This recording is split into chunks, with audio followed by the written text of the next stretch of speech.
In this vlog, a moment of life and heat. Good morning.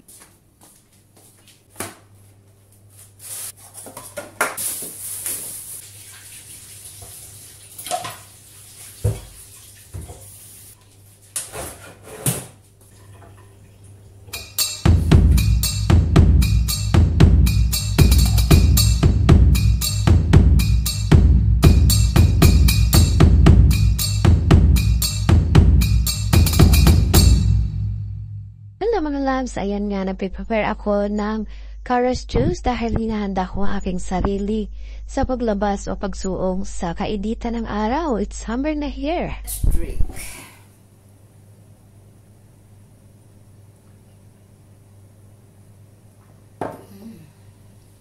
Yummy.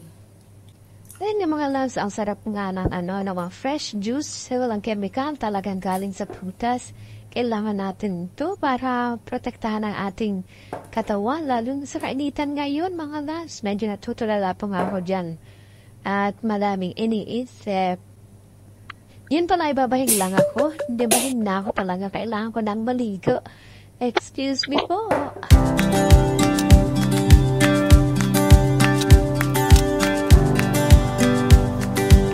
Magpa-Xerox. Tapos, mag-aabang na lang ako ng bus. Hindi ko alam kung may bus na ito. Kasi tipid-tipid mga loves. Kasi wala pa tayong sahod.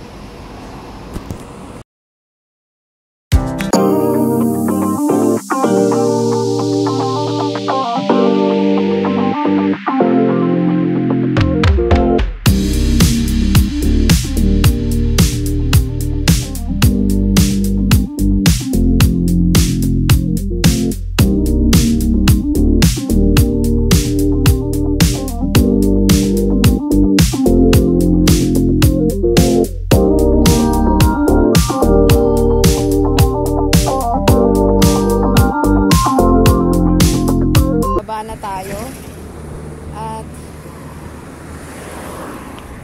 masyado nang na-expose yung ating pagmumukha sa init. So, mga loves, ganito talaga OFW ka, kailangan mong maranasan itong lahat. Oh my God! Lalo na pag naghahanap ka ng ng mas better na salary. So, oh my God!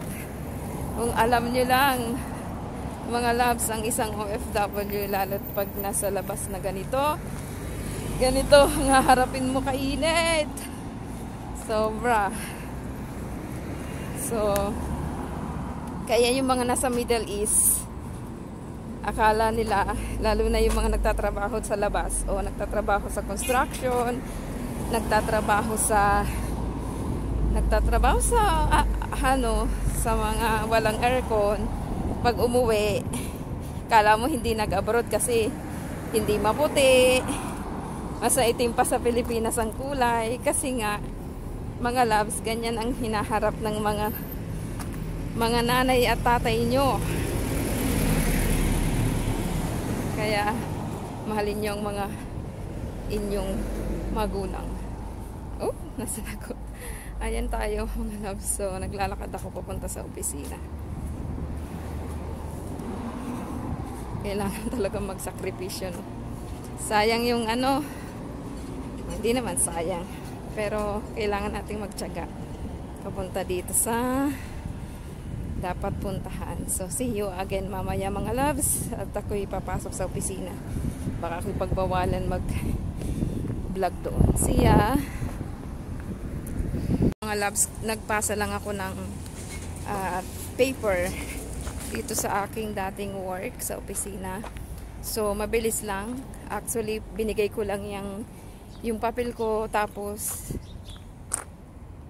tatawagan daw nila ako either tomorrow or pag na siya, naipasa na. Na-sign na ng may-ari ng company. So, ngayon, may oras pa tayo. Kasi maggala naman tayo kahit mag-isa ka lang no magagala. So anyway, pupunta ako doon sa dati kong work. Kumustahin ko naman ang aking ate sa trabaho. And ano yun, no? Kahit gaano kainit. So wala na kasing time for the next. So yan ang hitsura ko. Naka-backpack, naka-telepono. Ayan. Backpack, telepono. Anyway, maglalakad tayo sa initan. Ay, ang sarap nun, no? Yung aircon, napadaan sa aircon. Oh my God. So, mag-aabang na naman tayo ng bus, mga loves. Alam mo kung ano, kung hindi ganun kainit dito, pwede ka naman maglakad-lakad even you are alone. Ayan. Yung parang ano lang, magpapawis ka, tanggal yung cholesterol. Ayun. Papawis ka papunta sa work. Nagtitinginan na ako nung nasa sasakyan. Siguro sino kausap nito. So, tatawid ulit tayo. Tatawid ako papunta doon. Hindi ko alam, tatanong ko sa bus kung dadaan sila ng pupuntahan kong lugar. So, tawid tayo. Maghanap tayo ng bus o maghintay tayo ng bus. Mga loves, kung asan ako, ito ang aking kinatatayuan. Okay, naghihintay ako ng bus. Hindi ko alam kung anong oras darating ang bus kasi kailangan natin magtipid. Pwede naman mag-taxi, madali lang makumuha ng taxi, pero medyo triple, double o 4 times pa ang price sa bus. Kaya medyo tipid-tipid ang mga loves, okay? So, maghintay tayo ng bus dito. Hindi natin alam kung kailan darating. After siguro ng million years. Saka sila darating. Pero, tiyaga-tiyaga lang. Lagi naman. Ganyan naman ang buhay OFW. Kailangan magtiyaga. Ang dami ko sinasabi. So, hintay tayo ng bus. Ta-na-na-na.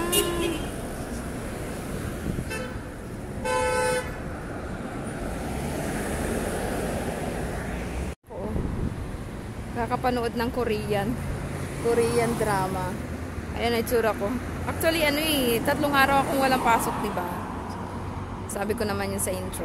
Na 3 araw akong walang pasok. Alam, ginawa ko, nasa kwarto lang, manood ka lang ng Korean movies, o kaya ng mga YouTube, yung mga ka-YouTuber mo, ayan lang ginagawa mo. Kaya, tinan mo, kahit madaling araw na, ano pa rin, nanonood pa rin, nasa social media pa rin. So, kaya yung mga may balak mag-impart ng social media, humanda na kayo sa eyebags. Humanda na kayo sa eyebags na paparating sa inyo. Okay? Ayan ang mainit. Init kaya. Wala akong bus na nakita. Wala akong bus na nahintay. Nag-taxi na lang ako. My God. Naghintay ako ng almost 30 minutes doon. Tapos wala din bus. So, taxi na lang tayo.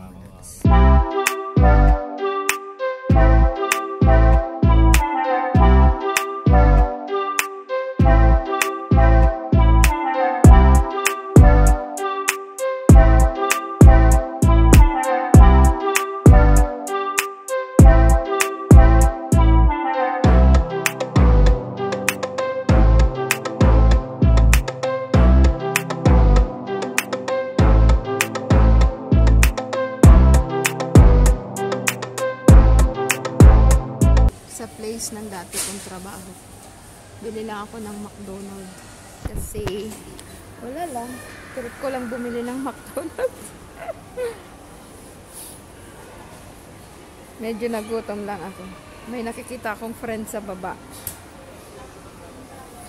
nagwo-work siya dun, sa Victoria's Secret. Nakikita ko yung yung pangalan nito, yung katrabaho ko dati. Sa baba siya. Ayan, dito na tayo mga loves sa aking dating trabaho. Dala ko ng McDo. In the next week.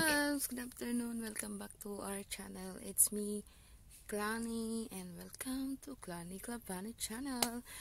And today, ako ulit sa office, sa old office ko na papalo up ko yung transfer letter.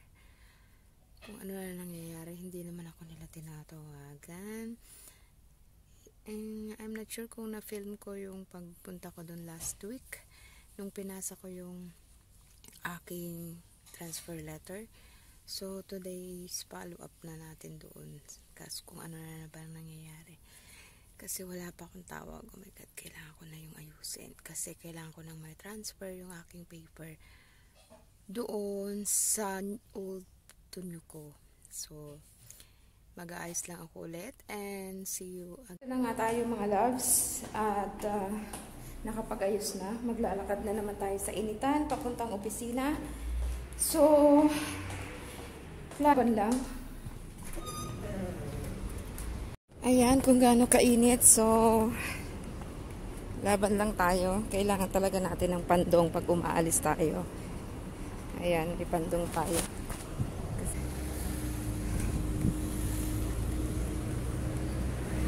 Tipid-tipid na, tapos mamaya magta-taxi. Anyway, marami din kasing hindi nakakaalam na mga naandyan na hindi nakakaranas ng bilang isang OFW na hindi basta-basta yung pag-a-apply o paghanap ng panibagong trabaho dito sa ibang bansa. So, kailangan na bago maging legal ka sa bago mong trabaho, dadaan ka muna sa mga proseso na mga ganito. Dadaan ka na LS, mag-ayos ng mga documents para i-transfer sa panibagong trabaho, panibagong company. Ayan, hindi kasi yung company na bago ang mag-aasikaso niyan, kundi yung sarili mo. So, ganyan kainit, ang tatahakin mo, hahanap ng panibagong trabaho. So, see you again later. Papunta na ako sa bus station. Maghihintay tayo ng bus na ating sasakyan papunta sa opisina. See you mga loves! Ayan, naglalakad na tayo papunta sa bus. Actually, may mall din naman ako nadaanan kaya ganun ka init. So, ito na yung bus na aking paghihintayin. Mainit, diba? Ayan. Ang bus station o bus tabangan. Gaano kapag pawisan dito pag nasa labas ka o konting lakad mo lang o konting stay mo lang sa init, anong tsura mo? Ayan o, pinagpapawisan ka na. Oh my God, sobrang init talaga.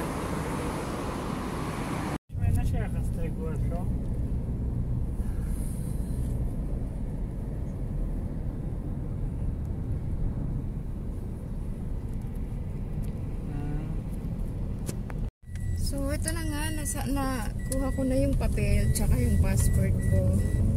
Ayan. So, yun na, itatransfer na to ng bago kong company. Tapos, ayan. Punta naman tayo ngayon sa bago kong company para ibigay ito. So, see you there. Ayun na nga, andito na ako sa bahay. Paakit na ako ng building. At yun na nga, napasa ko na yung passport tsaka yung transfer letter doon sa bago kong company. And ayun, so far din naman ako masyadong nahirapan doon sa old company ko. Mabait naman sila. And ayan, pasok na tayo sa elevator. Ayun, thanks God kasi ayun, smooth naman yung pangyayari. Tapos hintayin ko na lang yung result ng civil line.